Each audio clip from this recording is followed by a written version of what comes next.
అదే RTV app వార్తల్ని క్షణాల్లో చదివే అవకాశం ఉంటుంది. ఒక న్యూస్ పేపర్, ఒక టెలివిజన్ ఛానల్ మీ చేతుల్లో ఎప్పుడూ ఉంటాయి. ఎస్ఆర్ నగర్లో తరుణ్ రాయ్ హత్య కేసులో ఇప్పుడు బాచుపల్లి జరిగిన దానికి ఇంటర్లింక్ అయితే ఉందని చెప్పొచ్చు. బాచుపల్లిలో తేజస్ అలియాస్ డీని అతి దారుణంగా ఇంట్లో నుంచి వెంబడించి మరి ఒక యువకులు హత్య చేయడం అయితే జరిగింది. పూర్తి కూడా తరుణ్ అన్నని చంపుతారనే ఉద్దేశంతోనే డి అనే వ్యక్తిని చంపడం అయితే జరిగింది. వాళ్ళ కుటుంబ సభ్యులు ఉన్నారు. తేజస్ వాళ్ళ కుటుంబ సభ్యులు అలియాస్ డి వాళ్ళ మదర్ కన్నీరు మున్నీరు అవుతున్నారు. చెప్పండి, గతంలో తరుణ్ చనిపోవడం జరిగింది. తరుణ్ చనిపోయినందుకు మీ కొడుకు కూడా దాంట్లో సంబంధం ఉందని A3గా అయితే దాంట్లో వేసి జైల్లో రిమాండ్కి తరలించడం జరిగింది. దాని తర్వాత ఏమైంది? దాని తర్వాత బెయిల్ మీద బయటికి తెచ్చుకున్నా. నా కొడుకు నేనే సరెండర్ చేసిన, తీసుకెళ్ళి సరెండర్ చేసిన తర్వాత బెయిల్ మీద 20 డేస్కి బయటికి తెచ్చుకున్నా. 20 డేస్కి బయటికి తెచ్చుకున్న తర్వాత వాళ్ళు ఏమన్నా చేస్తారేమో నా కొడుకుని దాపెట్టుకుని ప్రగతి నగర్ అన్న ఊరెళ్ళిపోయినా. 6 రోజులైంది. ఇన్ఫర్మేషన్ ఎట్లా వచ్చిందంటే మీరు 2 నెలల తర్వాత ఫ్రెండ్స్ ద్వారా ఇలా మొత్తం మీద మంచి చేసుకున్నాండి. ఫ్రెండ్స్ వాళ్ళ దగ్గర తీసుకెళ్ళి అక్కడ ముందే వేయించి వీళ్ళు ఉన్న చోటకి జాగ్రత్తగా వెనకాల వచ్చినట్టున్నారు. వీడు చూసుకోలేదండి. అంటే ఏంటి మీ కొడుకు యాక్సెప్ట్ చేశారా తరుణ్ని నేను చంపాను అని చెప్పాడా? లేదు, నా కొడుకు మీద లంబటం వాళ్ళు బస్తీ వాళ్ళు చంపేస్తానని చెప్పి యూట్యూబ్లో కూడా అన్నారు. చంపేస్తానంటే నా కొడుకు నేను దాచుకున్నా, ఊర్లో దాచుకున్నా, ఇక్కడ దాచుకున్నా. నేను రాత్రి కొంచెం చిన్న పని మీద ఊరెళ్ళేటప్పుడు తెల్లవారుజామున 5:30కి ఫోన్ వచ్చింది. తేజ చచ్చిపోయాడా ఆంటీ అన్నారు. తేజ చచ్చిపోయాడా అంటే సరదాగా ఎవరన్నా ఫోన్ చేశారేమో అనుకున్నా. ఇప్పుడు తేజ చనిపోవడం జరిగింది. ఇది ఒక గ్యాంగ్ వార్ లాగా అవుతుంది. అంటే ఇప్పుడు ఈ గ్యాంగ్ వార్ వల్ల తల్లిదండ్రులు వాళ్ళ పిల్లలని కోల్పోతున్నారు. తరుణ్ని చంపారు అని చెప్పి ఒక కక్షతో తేజస్ని చంపారు. ఇప్పుడు తేజస్ వాళ్ళ స్నేహితులు కూడా అదే అంటున్నారు. తేజస్ చనిపోయాడు కదా, మేము కూడా వాడిని చంపుతాము, ఎదుట వాళ్ళని మేడం. నాకు ఒక కొడుకు, నా కొడుకు కోసమే నా బతుకుతున్నా. మా ఆయన చనిపోయి 8 years అయింది.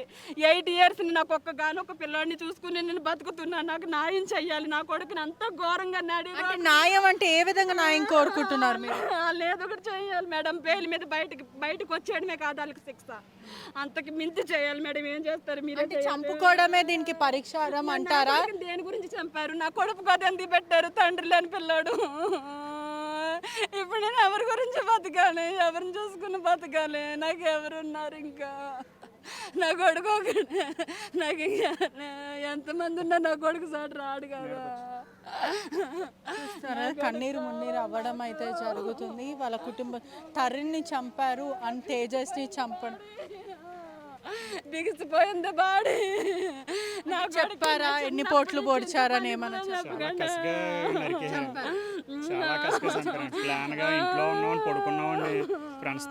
అంటే ఆల్రెడీ 2 రోజుల నుంచే వీళ్ళకి ప్లాన్ నడుస్తుందంట.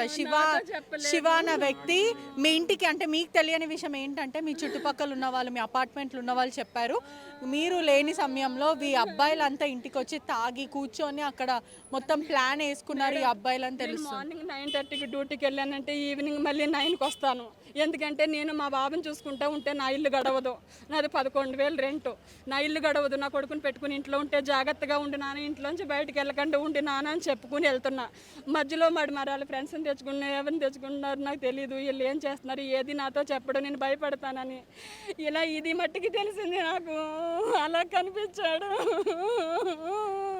2 నెలలు అవుతుంది కదండి అతను బయటకు వచ్చి. దాని తర్వాత అతని ప్రవర్తన ఎలా ఉండే? కాకినాడలో ఊళ్ళోనే ఉంచామండి. మా దగ్గర ఉంచాం. మాది కాకినాడ అండి. అక్కడే ఉన్నాడు. మన రివెంజ్ లాగా ప్లాన్ చేసుకోవడం అట్లా మొత్తం మారిపోయి అక్కడే ఉన్నాడు. అక్కడే ఉంటానన్నాడు. అతను పని అతను చేసుకుంటున్నాడు. యూట్యూబ్ లో అన్నారు డీల్ గాని చంపేయాలి అని చెప్పారు. వాళ్ళు చెప్పారు, తరుణ్ స్నేహితులు చెప్పారు ఈ మాట, చంపేస్తాము అని చెప్పి. దాని తర్వాత అతని ప్రవర్తన ఎలా ఉండే? అంటే ఇట్లా రౌడీజం చేయడం కాకినాడలో ఉన్నాడండి, ఇక్కడ అసలు లేదు. నేను ఒకటే మాట చెప్పిన, అవతల కొడుకు పోయి వాళ్ళ బాధలో ఉన్నారు, నీకు 4 దెబ్బలు కొడితే తప్పేముంది, నువ్వు ఈ మాత్రం శిక్ష అనుభవించాలి, ఎందుకు వెళ్ళావా కొట్లాట్లో. కానీ నేనే గొడవ చేసి 20 రోజులు నేనే డిపార్ట్మెంట్ వాళ్ళకి ఫోన్ చేసి మా బాబుని తీసుకొస్తున్నానని చెప్పి తెల్లవారుజాము 4 గంటలకి అలారం పెట్టుకుని లెగిసి, నేను 9:30కి లెగిస్తా డైలీ, తెల్లవారుజాము 4 గంటలకు అలారం పెట్టుకుని సార్కి ఫోన్ చేసి మా బాబుని తీసుకొస్తున్నానని ర్యాపిడో బుక్ చేసుకుని తీసుకెళ్ళి ఉంచాను. అప్పు చెప్పేటప్పుడు ఒకటే మాట చెప్పిన, నా కొడుకు మీద ఒంటి మీద దెబ్బ పడద్దు సార్ అంటే, అలాగే దెబ్బ పడకుండా తీసుకెళ్లి జైల్లో, సెంచులు కూడా జైల్లో వదిలారు.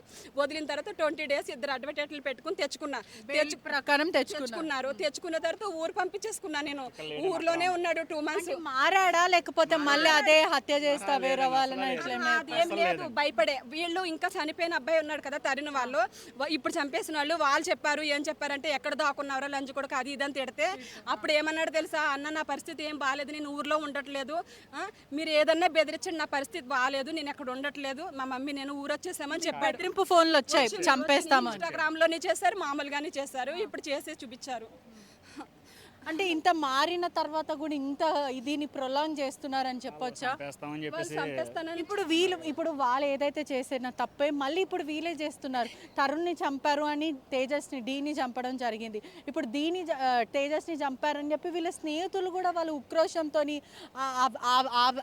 ఆవేదనతోని వాళ్ళు బయటకు వచ్చి మేము కూడా చంపేస్తామంటే ఇది ఎక్కడి వరకు న్యాయం? చూడండి, సావు అనేది బాగాలే, మామూలుగా వస్తే అది వేరుంటది. చంపుకోవడం అంటే ఏంటి? మనం ఇప్పుడు ఎక్కడనో ఊర్లో ఉండట్లేదు. 22 years 20 వచ్చింది February 2nd. ఆ పిల్లోడి పరిస్థితి అది. మరి నేను ఇప్పుడు ఏం చేయాలి చెప్పండి? ఎవరిని చూసుకుని బతకాలి నేను? మీరు న్యాయం చేయడానికి ట్రై చేయండి అంతే. మనం ఎక్కడో అడవిలో బతకట్లేదు, మనుషుల మధ్యలో బతుకుతున్నాం. అలాంటిది మనుషులే చనిపోతూ వాళ్ళే చంపేసుకుంటుంటే ఇది ఎంత దారుణమైన విషయము. తరుణ్ చనిపోయాడు కదా, చంపేసిన షరీఫ్ బాగానే ఉన్నాడు, వాడిని వీళ్ళు ఏం చేయట్లేదు. వాళ్ళ మీద ఆ తరుణ్ అన్న అతని మీద, షరీఫ్ అన్న అతని మీద 40 మర్డర్ కేసులు ఎన్నో ఉన్నాయంట. ఆడిని ఏం చేయలేక వెనకతలున్న పిల్లల్ని పట్టుకొని వాళ్ళు చంపడానికి ట్రై చేస్తున్నారు. నా కొడుకు మీదే కక్ష కట్టారు. ఏమొస్తుంది, ప్రాణాలు పోతాయి కదా. నా కొడుకు మీద కక్ష కట్టారు. ఒక్కడే కొడుకు అని తెలుసు. నేను అదే బస్తీలో వాళ్ళ ఇంటి దగ్గరే నేను 7 సంవత్సరాలు వంట చేయడానికి వెళ్ళేదాన్ని. నేనేంటో నా కొడుకు ఏంటో తెలుసు వాళ్ళకి, తెలిసి కూడా చంపేశారు. ప్రస్తుతం మీ డిమాండ్స్ అంటే మీ ఏ విధంగా న్యాయం కోరుకుంటున్నారు? అంటే వాళ్ళని పోలీసులు వాళ్ళని జైల్లో వేయాలని కోరుకుంటున్నారా, లేకపోతే జైల్లో వేస్తే బెయిల్ వచ్చేస్తుంది మేడం? 1 నెలైనా 2 నెలలైనా నాకు కావాల్సింది అది కాదు.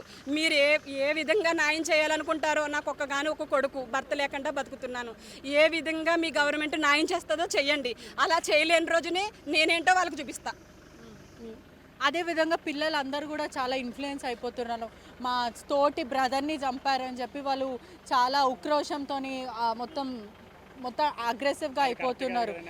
వాళ్ళకి ఏం చెప్తారు? అంటే వాళ్ళకి ఏం చెప్తారు? మీరు తండ్రులే కాబట్టి మీరు అంటే మామయ్య, మీరు అక్క, మరి ఆ పిల్లలకి ఏం చెప్తారు? ఆ పిల్లలకి కూడా తల్లిదండ్రులు ఉంటారు కదా, వాళ్ళకి ఏం చెప్తారు? వాళ్ళ తల్లిదండ్రులు కూడా బాధపడకూడదండి. ఇక న్యాయం అంటూ చట్టం ద్వారా జరగాలి తప్ప కుర్రలతో వద్దండి, కక్షలు అయితే జరగకూడదు. నేను అదే మాట చెప్తున్నా. అంతే. మీకు జరిగిన అన్యాయం ఇంకెవరికి జరగద్దు. నా కొడుకునైతే చాలా ఘోరంగా చంపేశారు. దానికి మట్టికి నాకు సమాధానం చెప్పవలసిందే. మీడియా ద్వారాగా చెప్తారో, గవర్నమెంట్ ద్వారాగా చెప్తారో.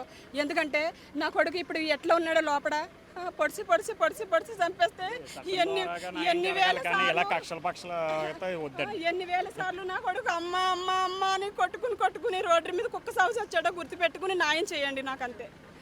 చూస్తున్నారు కదా, ఒక తల్లి ఆవేదన చూడండి. ఇదంతా ఒక గ్యాంగ్ లోకల్ వార్ లాగా జరుగుతుంది. ఒకరిని చంపారని ఇంకొకరు చనిపోతున్నారు. తరుణ్ని చంపారు, తరుణ్ అన్నని చంపుతారా అని చెప్పి ఎవరైతే A3గా ఉన్నారో తేజస్ని చంపడం జరిగింది. తేజస్ని చంపుతారా అని చెప్పి అక్కడున్న స్నేహితులు వాళ్ళందరూ అగ్రెసివ్గా ఉన్నారని చెప్పొచ్చు. మేము కూడా వాళ్ళని చంపుతామంటున్నారంటే ఎంతకాలం ఇలా ఒకరిని చంపారని ఒకరిని చంపుకుంటారంటే మనం మనుషులమా, అడవిలో బతుకుతున్నామా, లేకపోతే డెమోక్రసీ ప్రజల మధ్యలో బతుకుతున్నామా అనేది గ్రహించుకోవాలి. ప్రభుత్వం దీనిపైన ఖచ్చితంగా చర్యలు తీసుకోవాలి. పోలీస్ డిపార్ట్మెంట్ కూడా ఎవరైతే రౌడీ షీటర్స్ ఉన్నారో బాచుపల్లి నుంచి SR నగర్ వాళ్ళపైన ప్రత్యేక నిఘా పెడతామని అయితే చెప్పారు. ఇది ఇక్కడికితోనే ఆపివేస్తే ఎవరైతే గ్యాంగ్ వార్ ప్రస్తుతం ఖచ్చితంగా పోలీసులు దీనిపైన కఠినమైన చర్యలు తీసుకొని వీళ్ళ నిందితులని ఖచ్చితంగా శిక్ష వేయాలని కోరుకుంటూ కెమెరాన్ శివత పెట్రిషా రిపోర్టింగ్ RTV హైదరాబాద్. మరిన్ని వీడియోస్ కోసం ఛానల్ ని సబ్స్క్రైబ్ చేయండి, లేటెస్ట్ అప్డేట్స్ కోసం వాట్సాప్ ఛానల్ ని ఫాలో చేయండి అండ్ లింక్ డిస్క్రిప్షన్ లో ఉంది.